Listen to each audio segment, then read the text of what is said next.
Good afternoon. My name is Christy Austin, and today we're going to have a discussion, or more like an informative speech, about abortion and where it stands in the medical field, and also where it stands in the personal lives of women who are faced with the deadly decision of should they keep it or should it go.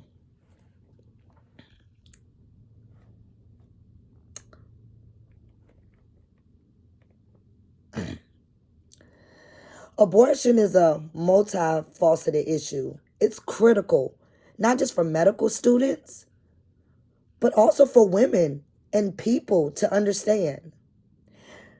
It encompasses medical, ethical, legal aspects, and sometimes self-esteem.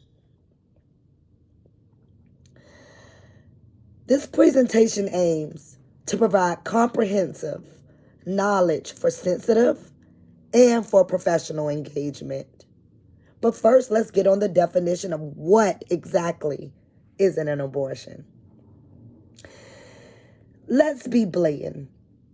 Abortion is the deliberate decision to terminate a pregnancy before time. There are two ways that you can define abortion. One way is called induced, and one is called spontaneous. Let's dig a little bit deeper into what exactly induced is.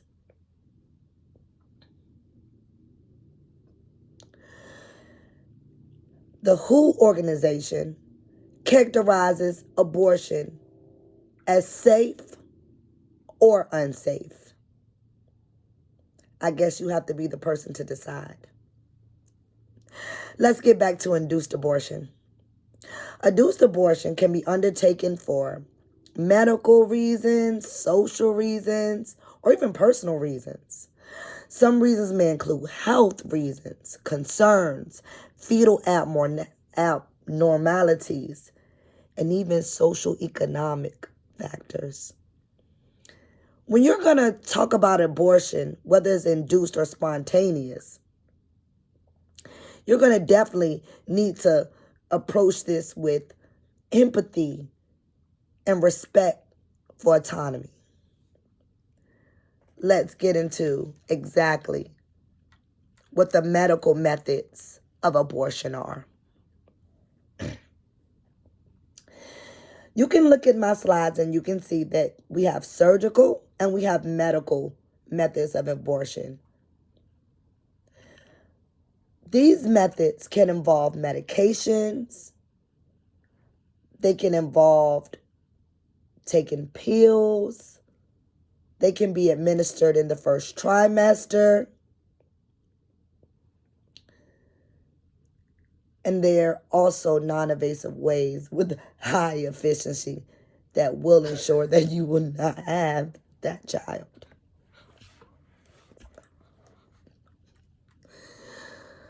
Let's get into the surgical methods before we get into our legal concerns. The surgical methods of abortion include procedures like suction, where they actually stick a tube in and they suck the baby or the fetus right from the mother's womb. Dilation, evacuation, it's called the D&E.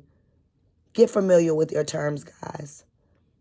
Also, surgical methods can be performed in the first and the second trimesters, but there are certain states and certain laws that state after or during the third trimester when the baby has a heartbeat and is breathing, well, not breathing, but has eyes of its own, that now we might be considering murder. Let's get into the legal concerns since we're talking about murder. Your legal frameworks may vary across many jurisdictions. Check with your state and local city guidelines to see exactly what their laws are. You may have influence and access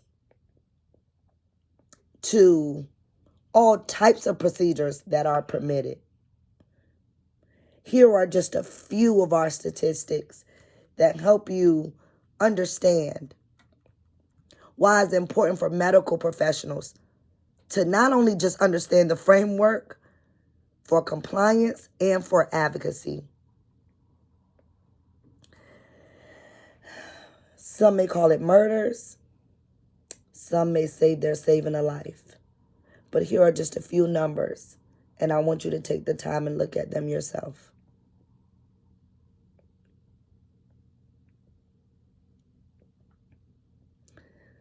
Let's get ready to wrap this up. In conclusion, abortion requires a fond understanding of the medical, ethical, and legal issues. Please always maintain and make sure that you approach these issues with empathy, professionalism, and patient-centered care. Please advocate for the policies promoting access to safe abortion services. Always remember that abortion is a woman's right, but there also is a life at stake. And there's a thin line between abortion and murder.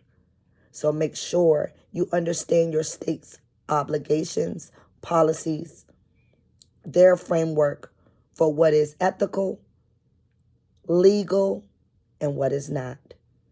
Always understand the methods and the safest procedures and make the healthiest and best decisions that you can for yourself.